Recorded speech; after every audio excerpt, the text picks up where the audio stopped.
Bonjour à tous. J'ai choisi de vous lire un extrait de Solénoïde de Mircea Cartarescu. Alors, ce livre a été publié en 2019 aux éditions Noir sur Blanc et a été traduit de manière remarquable par Laure Inkel du roumain.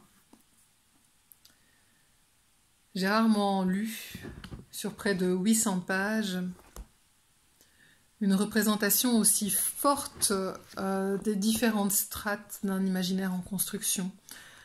J'avais envie de le partager avec vous. Alors, rendez-vous page 92.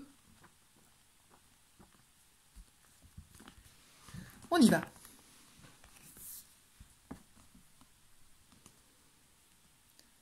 Je ne peux m'empêcher de me demander si nos souvenirs archaïques, ceux qui traversent notre vie si clairement, alors que des milliers d'autres moments peut-être plus importants ont échappé à notre mémoire, si, de même, les rêves qui nous obsèdent par leur présence limpide et qui semblent faits de la même substance que nos souvenirs obsédants, ne sont pas un jeu du même genre, un test, une épreuve que nous devons passer dans cette inexplicable aventure de la vie.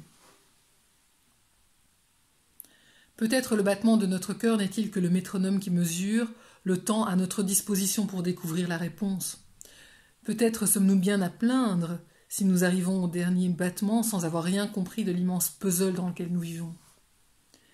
Peut-être que si nous découvrions la solution et donnions la réponse, nous serions libérés de la cellule, ou au moins nous élèverions, nous, d'un niveau, dans ce grand pénitencier, vers la liberté. La petite souris blanche, qui trotte dans les couloirs en plexiglas, ne sait pas que l'on est en train de tester sa mémoire. Elle sait seulement qu'elle vit sa vie. Son cerveau n'est pas capable de se demander « Pourquoi suis-je ici ? Qu'est-ce que ce labyrinthe où je me trouve ? Ce labyrinthe ne serait-il pas, avec ses symétries, avec son morceau de fromage au bout du dernier couloir, le signe d'un monde supérieur, d'une intelligence devant laquelle mon misérable entendement n'est qu'un bégaiement dans la nuit ?» Le fait que je ne sois pas devenu écrivain,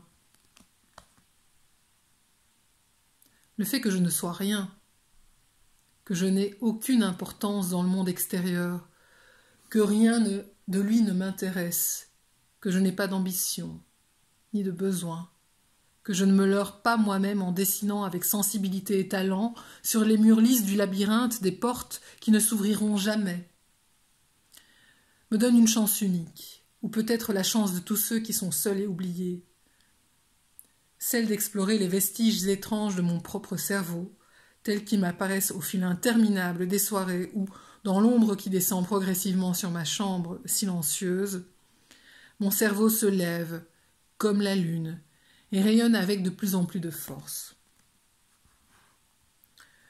Je vois alors à sa surface des palais et des mondes cachés, qui restent invisibles à ceux qui trottent dans le labyrinthe, obsédés par le petit morceau de fromage dans un moment de répit, convaincus que c'est tout ce qui leur est échu en ce monde et qu'il n'y a rien de l'autre côté des parois blanches et courbes.